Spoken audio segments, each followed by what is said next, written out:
ណាអារម្មណ៍ឯកាពេលឃើញដួងខែបងមានដឹងទេបេងដងតែងតែយំភាពឯកាគួរឲ្យខ្លាចបនឡាញអារម្មណ៍ពិបាកទ្រាំព្រោះដួងចិត្តមិនព្រមបំភ្លេច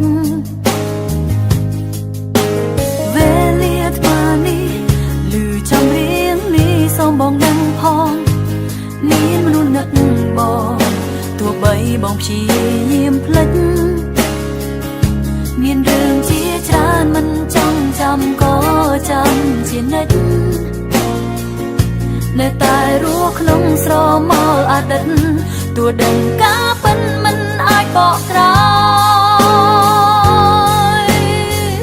តើមានបនណាឲ្យបងនឹកអូនឲ្យបងស្រឡាញ់អូនលើកទីពីរគ្រប់ចម្រៀងនៅក្នុងលោកនេះតើមានបនណាឲ្យបងនឹកអូនមានចម្រៀងណាស្ដាប់ហើយនឹកអូនចម្រៀងដែលអាចកែប្រែចិត្តបងឬក៏មានតែបទចម្រៀងដែលប្រាប់ថាអូននឹកបង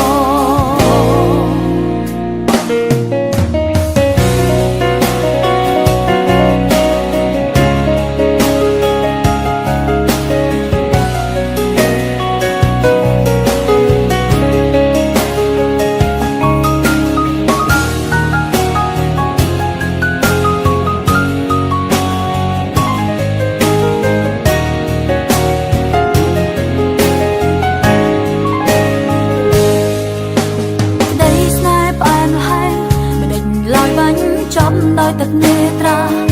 តើគួរប្រាប់អ្នកណាពីអារម្មណ៍ឯកាពេលភ្លៀងរឿងកន្លងបានត្រឹមចងក្រងជាចម្រៀង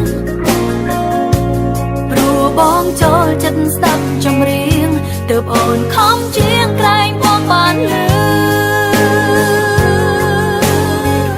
តើមានបទណាឲ្យបងនឹកអូនឲ្យបងស្រឡាញ់អូនលើកទីពីរគ្រប់ចម្រៀងនៅក្នុងលោកនេះតើមានបទណាឲ្យបងនឹកអូនមានចម្រៀងណាស្ដាប់ហើយនឹកអូនចម្រៀងដែលអាចកែប្រែចិត្តប